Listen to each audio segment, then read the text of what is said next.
What's up guys, Saf here on SuperSaf TV, and in this video we're going to be looking at the key differences between the iPhone XS Max and the Samsung Galaxy Note 9. So these are two of the biggest devices of 2018, pun intended, and they both do feel quite large in the hand as well. They're definitely big devices. The Note 9 is slightly thicker as well as slightly taller, but the XS Max is slightly wider. Now they also weigh quite a bit, both over 200 grams, and they are definitely two-handed devices. They also have similar sized displays. We've got 6.4 inches on the Note 9 and we've got 6.5 inches on the XS Max. However, on the XS Max, we do have that infamous notch. On the Note 9, there is no notch. We've just got small top and bottom bezels, so that is something to bear in mind.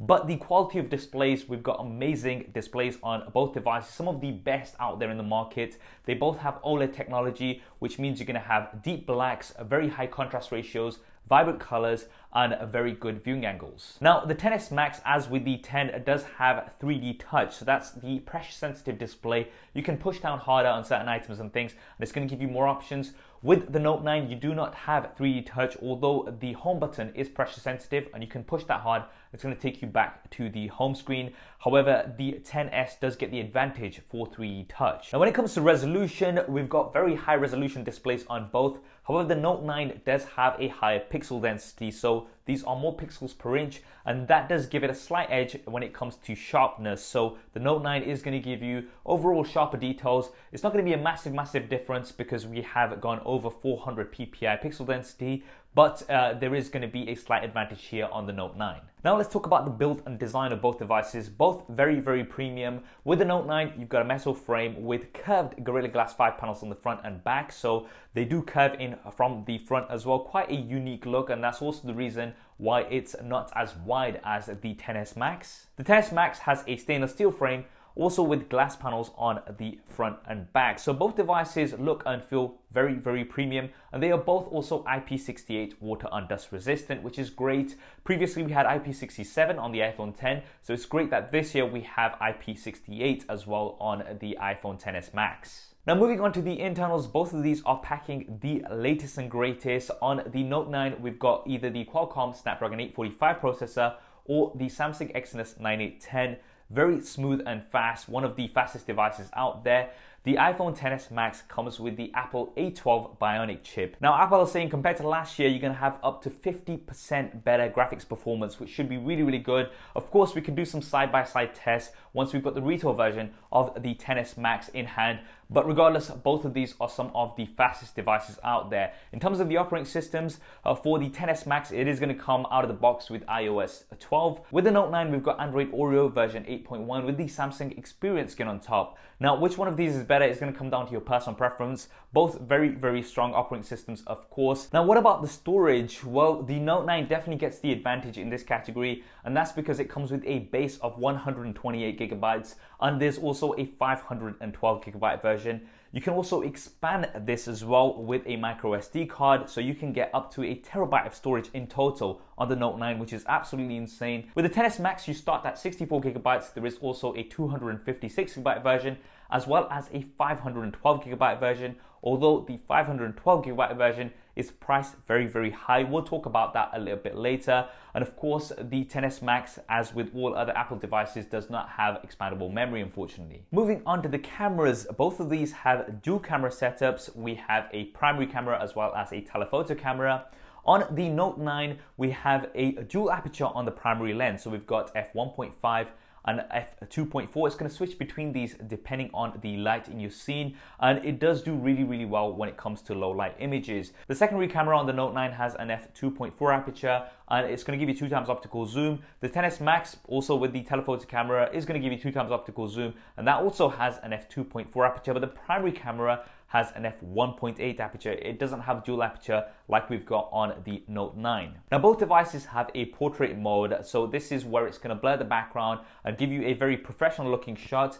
And this time you can also edit the blur on both devices. Apple kind of made a big deal about this, although it has been available on many devices in the past.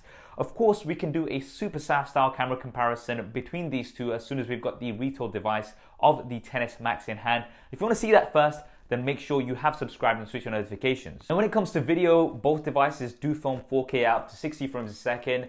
and also 1080p at 240 frames a second for slow motion. However, the Note 9 does get an advantage here for super slow-mo, and that is 960 frames a second at 720p. It is just a small burst, but you can get some very interesting results if used well. Now, for the first time, the iPhone XS Max is finally going to be having stereo audio recording. This is something that I've ranted about many times in my camera comparisons. Because of mono audio recording, it did not sound as rich as Samsung devices, which have had stereo audio recording for a very long time. And I can't wait to actually put these side by side to see which one of these sounds better. Now, for the front-facing cameras, on the Note 9, we've got 8 megapixels with an f1.7 aperture.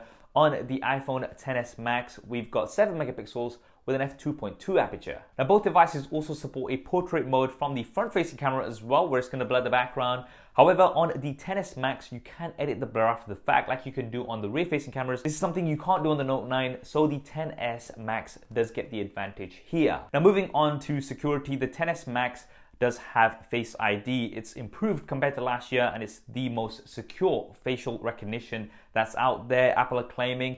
And in my experience, Face ID on the iPhone X has worked really well, and I expect it to work really well on the XS Max as well. On the Note 9, you do have facial recognition, although it's not as advanced as what you've got on Face ID. However, you also have the iris scanner. Now, you can use the facial recognition as well as the iris scanner in combination, and that is Intelligent Scan. And you've also got a fingerprint scanner on the back of the device. So you've got plenty of options here on the Note 9. On the iPhone XS Max, although the facial recognition might be more secure, you do only have the one option. Now, moving on to audio, both devices have stereo speakers, one in the earpiece and one bottom firing. So this is great. You're going to have a very immersive experience, especially on those larger displays. However, the iPhone XS Max, as previous iPhones, does not have a 3.5mm headphone jack. This is something that the Note 9 does have, and I know it's something that's very important to a lot of you guys. So the Note 9 does get an advantage here. Now, the Note 9 also has one additional feature which pretty much no other device has, and that is the S Pen. This is a stylus that is going to allow you a lot more precision when you're using the device, but it's also going to allow you lots of advanced features. And this year, the S Pen also has Bluetooth connectivity, which means you can remotely control the Note 9 with the S Pen, something you've not been able to do before. This is really useful for taking selfies and things. You can also connect the Note 9 using Samsung DeX, which is built in to a larger display, and use the S Pen as a clicker. So this is quite interesting and maybe useful, especially if you're a business user. Now, moving on to batteries, the Note 9 does come with a very large 4000 mAh battery. The iPhone XS Max, Apple haven't specified the size of the battery. They've only said that you're going to get 1.5 hours more usage compared to the iPhone X. That is very difficult to quantify. However, we should be getting the exact size of the XS Max battery soon when somebody decides to pop it open and see inside. In terms of battery life between these two, of course, we're going to have to use these over a longer period of time to tell how well these are. However, the XS Max, Apple are claiming, is the biggest battery that they've had in an iPhone before, so it should perform better compared to previous models. Now, both devices do support wireless charging, which is great, and both also support fast charging. However, on the Note 9, you do get the fast charger out of the box. It's included. On the XS Max, it is not included in the box like we didn't have on the iPhone X either, which means you're going to have to go out and buy separately if you want fast charging. This is pretty steep as well. It costs around £75, and that is on top of what the XS Max already comes in at, which is a price that's higher compared to the Note 9. So the Note 9, right now you can pick it up starting at £900 in the UK, around $1,000 in the US. That is for the base 128GB model. With the XS Max, it's going to be starting at £1,100 or $1,100, and that is for the 64GB base model.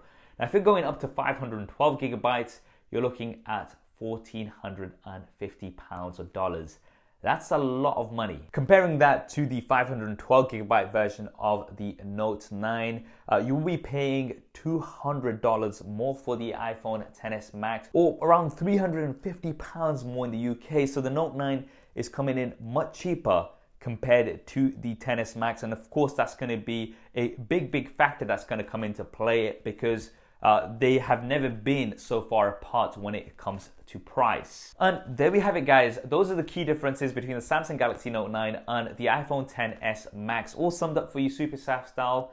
Now, in terms of my opinions, I mean, both very promising devices. I think the price difference is a huge factor between these two, especially this year. And that's something that you're definitely gonna have to bear in mind, especially if you're thinking of going for the larger storage version. What do you guys think of the differences between these two? Which one would you go for? Definitely drop me a comment below and let me know. I hope you enjoyed this video and found it useful. If you did, then do hit that thumbs up button for me. It really does help me out.